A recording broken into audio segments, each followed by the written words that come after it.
Please, continue talking, Kenji, was when he took his damn glasses off. And when he was drunk, but then he ended up killing me. Living next to someone is probably... oh, okay. I can't imagine Hanako easily making friends with someone who has deliberately avoid looking at her scars. With the immediate conversation dried up, we started to eat our lunch. It isn't long before the bell signaling the end of the break. Like me, the girls pack up their lunches as efficiently as they set them out. I guess I'd better be off. Are you going to go with Hisao, Hanako?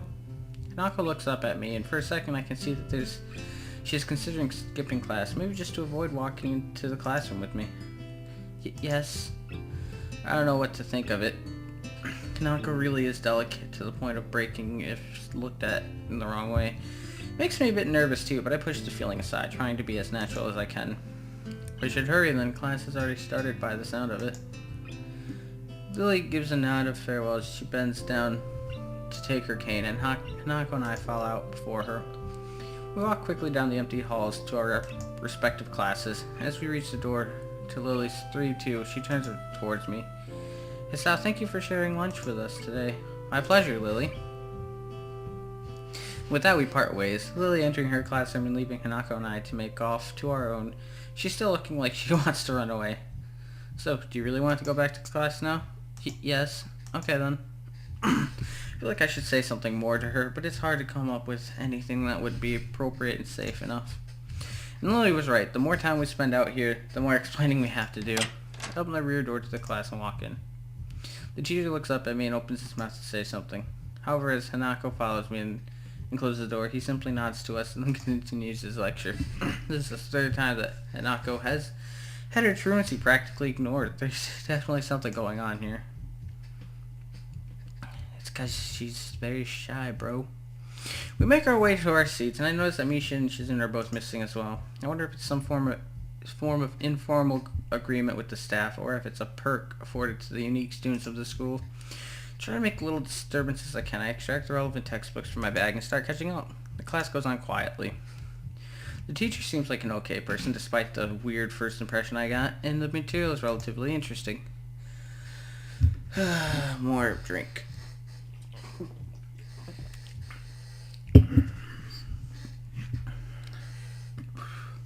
However, the way he teaches is really bizarre. It's as if he expects that everyone is a natural genius. When the final bell sounds, I realize that there's still a lot of time left in the day, and I'm wondering what to do. It's odd. At the hospital, I had 24 hours a day of free time, but here, feeling the considerably shorter hours feels difficult. Everyone else leaves, and I'm left alone with the teacher. Matao is examining the assignment sheets we were working on earlier, marking them with red ball pen. Raising eyes from his papers briefly, he notices me and furrows his brow. What is it, Nikai? Oh god, I'm gonna help people. See, now the new stuff's over and that makes me sad. I jump at him addressing me, but I guess it's natural to spark some conversation since there's no one else around. Nothing. Thinking about what I'd do after school. The teacher slowly puts the cap on the pen he is holding and arranges his papers into a stack, clacking it against the desk twice. He seems very methodical, and for a brief moment I'm reminded of Shizune, but the teacher is more unhurried and relaxed, much more routine. You have no plans? No, I considered joining a club. I don't know what kind of club would interest me. Go observe a meeting of someone else's club. Might pique your interest, I guess. I don't know how to continue from there. Matao looks at me in a way that makes me quickly want to take the words back to avoid a conversation. But I can't, so I have to forge ahead. I just don't know how to deal with people. I mean, the other students. Talking to people and everything. It's not that I'd be isolated or anything. I just don't know what to think about the disabilities. It's like, it feels that I'm being impolite if I pay attention to them. It's weird to ignore them. Damned if I do, damned if I don't. The teacher scratches his cheek absent-mindedly, looking very unresponsive. These things are only an issue if you make them one. You could talk normally with someone even if they are blind or something. Try to look behind the superficial. There's not a single student here who isn't just a normal kid behind whatever they might seem at first glance. He says the same thing as Yuko did. I know they're right, but it's hard. How can you... Ugh, okay, I had a burp. It was kind of building up. Anyways, sorry. How could you not consider, for example, Shizune's deafness, when the only way to communicate with her is to talk through Misha? Or Hanako? It's not like you can ignore her face. But... I'm entered by the door of the classroom, suddenly slamming open. Teacher! Oh, by the way, by request of Nico, and the fact they pointed this out, I have to do, if you watch Bleach, you'll know the most fucking annoying character on there, Kanoji, whatever. He does the well, he was watching this, and he said that Mishi kind of reminds him of that, and it's very true. After I thought about, I'm not used to seeing her with more hair. I'm used to it being cropped. Anyways, so every time she does it, I have to try to imitate him, which I don't know if it's I think it's Misha crashes in, hands straight in enthusiastic greeting, her voice loud and lively enough to wake the dead from their graves. She starts towards the teacher's desk with her bouncing step, hands energetically swinging with the rhythm. Matao, visibly dismayed at the interruption, Misha in general slumps in his chair. Mikado. Misha stops in her tracks and looks around cluelessly as if she's sensing from his tone that something's wrong and has no idea what. Yes? We've talked about volume control before. Yes? But she doesn't lower her voice at all, and the teacher just rubs his eyes. So what is it? We need help. We are running out of supplies for the festival stands. This is a distress. She waves a pink slip of paper she's holding around. So, we'll get more supplies from the art room. What's the problem with that? Plywood. Plywood is always the problem. Last time we wanted more, there was only a little. But that time we took it all and went with that. Now there's none left there. So do you know where there is some? I don't understand. How would I know? The president thought that a teacher would know there is plywood. Was she wrong? Matao looks like he is in great pain, frowning with his entire essence, and Misha doesn't get it at all. Yeah, I think I'm gonna skip ahead from this, because legitly, we go to art room, we meet Rin, we leave, do all that. It's just, it kills me a little to have to repeat this, 4 times now. So I'm just gonna blow through it. I'll see you guys in a second. Alright, so the only major decision was the nurse. So, I just said yes to him about the exercise. So I guess I'll start from here. I linger under the blankets for a few minutes, gathering energy to rise and shine, Mr. Freeman. Rise and shine. I don't know how this popped in my head. I probably can't be, I don't know if I can be that quiet because I don't have the mic right in front of my mouth.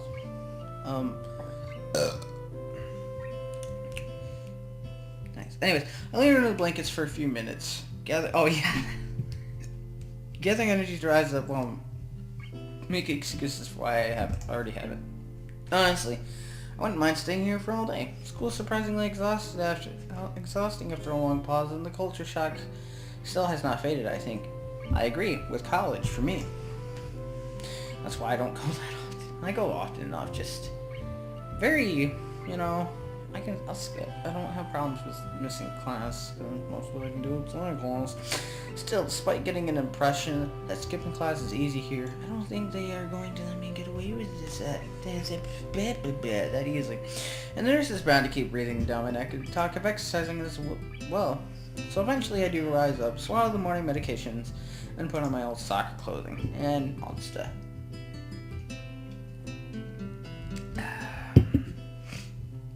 Thanks to my condition, I'm exempted from taking part in gym classes at Yamaku, so I didn't get issued with a gym outfit.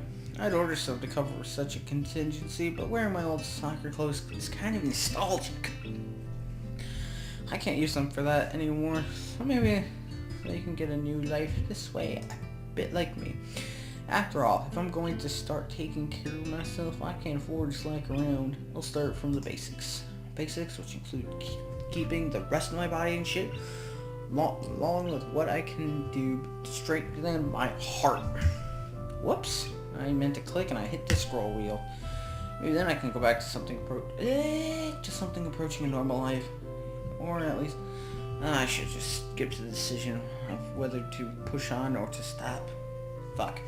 Do something where I'm less likely to fall over dead at any minute. I'm surprised to discover that I'm not... Go home, brain, and tongue, you're drunk. I'm surprised to discover that I'm not the only one present at the track. Not just that, but it's a face I've seen already. The prosthetic-legged girl who bowled me over in the hallway yesterday is running on the track, lithely, like a half-mechanical gazelle. What was her name again? It was a short one. Emmy. But I can't remember. I really can't fucking whisper if I'm not close enough to the mic, I don't think. I'm not used to this at all. I did some little testing and really just found out that meh. She seems to be running laps at a somewhat easy lope. Her prosthetic legs clacking rhythmically on the hard track surface. I wonder what reason she has for running this early in the morning. Maybe it's something akin to mine and the nurse is oppressing the poor girl to jog just like he is oppressing me. I certainly wouldn't be here if it weren't for my health and his prompting me to do so. Even with things being like they are, it's only because I wanted to get out of the way. Get it out of the way early. The fact is that I would less likely encounter someone who would witness my pitiful attempts to get in shape was merely a happy accident. I'd leave, but it seems like my former assailant noticed me on our last lap. She waves at me cheerfully and jogs over. Good morning, your name is Sal, right? She grins, seemingly pleased that she remembered my name. You may not remember me. Emmy, I knocked you over in the hall yesterday? How could I forget such a, blunt introduction? Hey-oh! I was playing this rubber band and it broke. When it broke, and I was playing with it and it broke in half, and that makes me sad. Emmy has the decency to look vaguely apologetic for a moment before giggling. Yeah, sorry about that again. Well, so long as you don't make a habit of it, I suppose I'll be fine. Great! I'm not sure she realized I was joking. So the spy consultant that Ned's been talking about, is that actually you? That's right. This is killing me. I'm gonna skip mode till the choice. So you hit escape, boom, skip mode. I don't know what auto mode does. History, show image. Oh, that's kind of cool. It just shows it without the words. I'll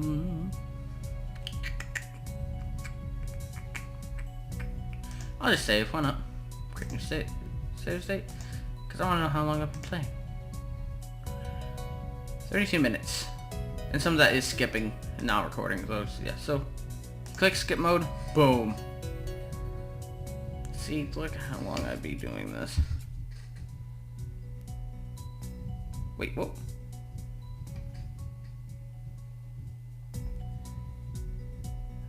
Oh yeah, that's right. You don't choose on the first. I think you get the second one and you're like, no. Back to the dorms to wash and change my uniform, trying to resist the urge to take a really long hot shower. I'm tired from all the running and I just want to unwind, but I don't want to break my slowly building routine of getting to school before the morning rush. After taking a long shower anyway, I dry myself off and get out of the stall to put on my clothes. I don't know why I'm trying to talk like that. Jesus, what's wrong with me? Motherfucking Kenji. Nope. Not dealing with your bullshit.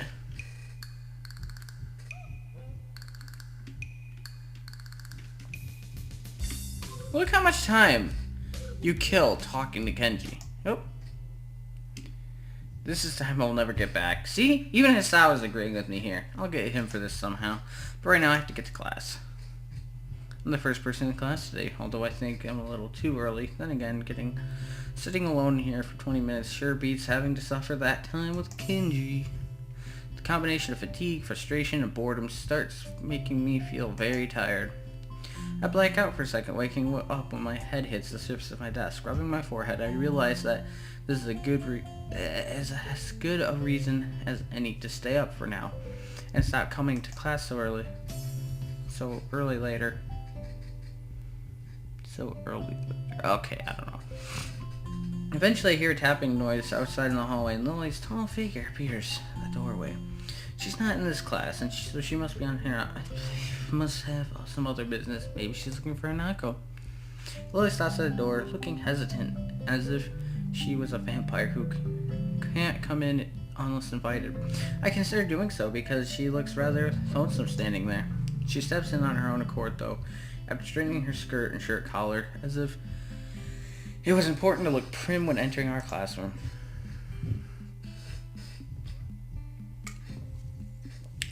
Excuse me. She calls into the quiet classroom with a probing, delicate voice. I realize this silence might unnerve her because of her blindness, so I break it. Good morning, Lily. Hisao, good morning. I didn't hear you come in. I wonder if she thinks it's suspicious I didn't say anything to her before. It's likely. If I were to tell too big a lie now, it would sink me. Well, I was already here. Just sleep until now. Oh, have you seen Hanako today by any chance? No, she seems to come in only just before the bell rings. Or after that. Do you want me to tell her something for you? No, it's fine. It's strange, but I think we're the only two people in the school right now. I didn't hear anyone else on my way here. I shouldn't have gotten up so early today, I guess. You're chastising yourself doing... Yeah, new stuff's coming up soon. For doing something that other people should. Punctuality is a good thing, I think so anyway. It's a very busy morning today. The festival is coming up soon. Today's the deadline for event registration, budget reports, and any other official paperwork. It could be that everyone is trying to complete the necessary forms at last minute. Maybe that's why it's so quiet today. Hi! Misha pops into the room with Shizune as if on cue, shouting with a loudness that makes Lily visibly flinch. Hi, Hichan. Hi. Look, it's the class representative. Hello. Lily smiles, probably amused by Misha or Shizune's use of the word look. Good morning. Of course, you're not the representative of this class, right? I'm not. I just find that stupid to point out. Lily seems to be more guarded in her answers to Shizune than she was with me the other day. I guess they really don't get along at all. Then I realized Lily might actually not know Shizune is present. She's trying to detect whether or not she is to know who she is talking to. For all she knows, she's talking to Misha, but knowing that she and Shizune are practically inseparable, she might expect Shizune being the one that actually talks. Damn, how complicated. I decided to help Lily out for my own peace of mind more than anything else. You're here early, Shizune. I would have just said good morning, Shizune. You were here even earlier than us. Misha puffs her cheeks out angrily. Why is she angry? Does she feel emotions on Shizune's behalf too? It's not that weird though, that Shizune didn't like my little comment. It's true, I was here earlier than them. So me saying something like that could definitely be misinterpreted as anything. Especially to Shizune, who doesn't have the benefit of hearing tone to gauge intent. Before I can start weighing whether or not I should apologize, Shizune has already moved on. Class rep, it's a good thing you're here. We have to talk. The festival is coming up in 3 days, right?